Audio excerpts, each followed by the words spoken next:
I was a child growing up in the 60s, okay? So I was watching the Apollo launchings and stuff. And so I was going to be an astronaut, okay? Oh, wow. Now, even back then, though they didn't have the internet, I always did my research. And I found out that you can't be 5-foot short guy.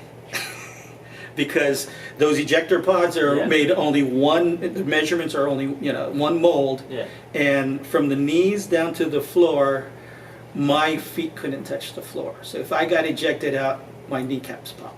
Wow. And that alone would disqualify me to be an astronaut. So I go, And then I go, okay. My dad actually worked at this university for a little while, and one of the deans there said, hey, here's some science fiction novels that your kid read.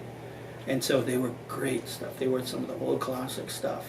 And I started devouring those. And then that's when I got into this world of imagination. In science fiction, you do anything and everything, but what's great, because it's based on science, it's based on real stuff. Of course. How far can you push it? How much? Yeah, exactly. There are rules, there are boundaries, but you can push those if you know what the rules are and stuff. So that got me really excited to do these great big worlds, because then I got into film, and film is great with storytelling and stuff, but especially back then, even though we had like the Scorseses and the Kurosawas and the David Leans, my favorites, they couldn't really get that far into that open box, or into those places that we've not yet explored. It was too expensive. They had budget restrictions for everything. They had budget restrictions, so you always had to write down. And when I first got into comics, anytime we were thinking about doing the film, we always were thinking about writing down. Where our place has always been these big worlds that nobody can do. Now Hollywood can do all those things, but science fiction got me started into thinking about that. And I couldn't become an astronaut. I was too young to get into film. I wasn't in film school yet, although I really wanted to go in, but I could draw. That was free. Well, not free, but how much for a pencil and how much for a piece of paper. And now I have an open paper, open ideas in my head, and I can go anywhere now.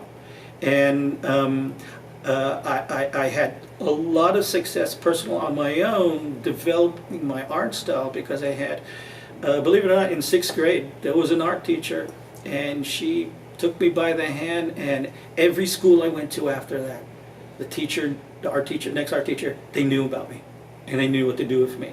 So much so, by the time I was in high school in Hawaii, my 2nd year, my art teacher had put me into the senior art class.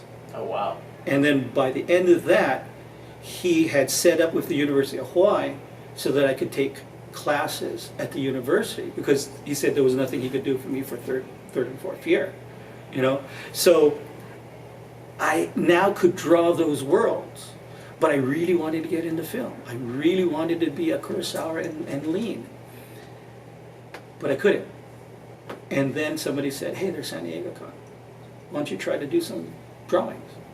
And so I did. I took those novels that I read, like The Hobbit and stuff, and Dune, and I envisioned them. I designed the sets, I designed the props, I casted it, and then slowly started to learn how to tell a story, and then got into comics, and wow, they actually now paid me for it. And I'd originally gone in going, okay, I'll go away a little ways with this, refine my storytelling, and then go to the film school, right? But Punisher led to X-Men, led to Image, and then now what we got now, and I haven't been able to get out since.